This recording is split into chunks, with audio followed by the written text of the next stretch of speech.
TikTok 18-апрелден тарта Кыргызстандын бүт аймагында жабылган.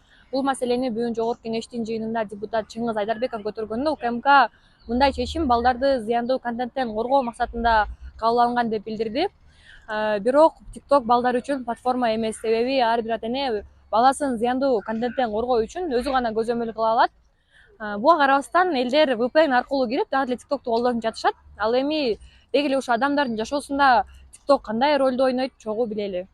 Туура эле. Анткени TikTok аябай мындай айтканда развратный болуп кетти. Көп баары тең жанагы эмне ойноп атышат. Бирдеме ойношу эле, короче, кошмар болуп кетти да. Туура эле. TikToкту балдар ачканда сразу аякта деген фильтр эчтеке жок. Көрүнгөн видеонун баарын көрүшүп концерт болуп атат да аягы. Азыр TikTok жапканы вообще бесполезно болду, анткени элдин баары тең VPN менен кирип атат да.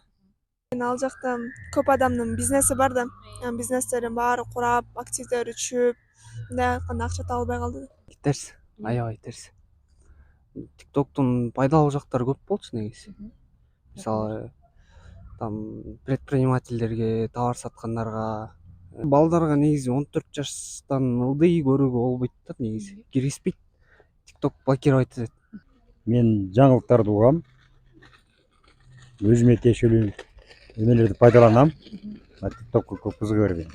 Угуп койсо болот, ал жерде да жакшы маалыматтар чыгат. Анан көбүрөөк жанагы тескери жактарын көрсөткөн үчүн жапкан чыгар да.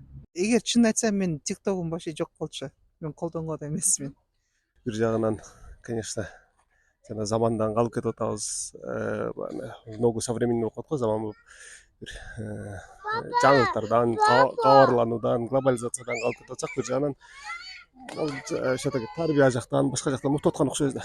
Жапканына нейтральный да отношением. Көп деле көрчү эмесмин.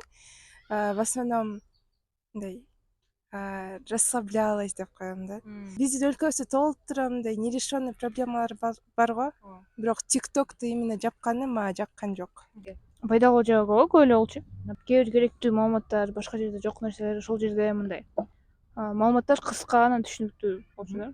TikTok жабылганы жакшы болду. Жаш балдар көп жаман нерселерди көрүп атат да азыр. Ошон үчүн жабылганы деле жакшы болду деп ойлойм. Өзүңүз TikTok көрчү элеңиз? TikTok эми баары көрөт экенсиң да. Эми көбүнчө эле жаштар начар нерселер тартып чыгарышат, күлөт, обу жок күлө беришет, болбогон нерсени чыгарышат. Ал жаш балдардын тарбиясына терс таасирин тийгизип атат да. Мен өзүм балдарымда көп көрөт да. Ошону жапканы жакшы болду деп ойлойм мен. Оюм жакшы эле, мен TikTokто катышкан эмесмин. То есть я вообще не подписана, там меня нет. TikTok айырмасы жок, кээ бирөөүнө жакшы болсо, кээ бирөөүнө жаман, может, кээ бирөө акча таап аткан, может, бирөө акча таппай эле болчу. Эми, например, кайсыны көрсөң ошол чакта TikToктончу кайсы лайк бассаң, кайсы сохранение кылсаң, эми ар бир адам ар кандай да, ар кайсысын көрөт. Эми VPN менен кирип атат, почти бүт эле VPN менен кирет го дейм. Туура деп эле колдойм, себеби азыркы окуучулар мындай сабак окубай койчу. TikTokто мен өзүм деле ини сиңдилерим деле ошентип TikTokто көп отуруп калчу.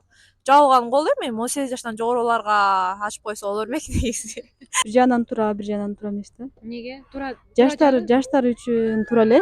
Мындай ишмерлик кылган үчүн мындай болуп калат, тартыштыраак болуп калат да. Нейтральный эле, анын жапкан пайдасы деле көп деле жок го.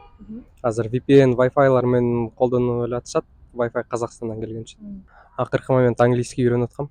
Негизи курстарга барып, анан TikToктон кайталап сөздөр чыккандар. Сиз кандай ойлойсуз? Кыргызстанда TikTok эмне себептен жабылды? Сиз бул мыйзамды колдойсузбу же каршысызбы? Комментарийге жазыңыз.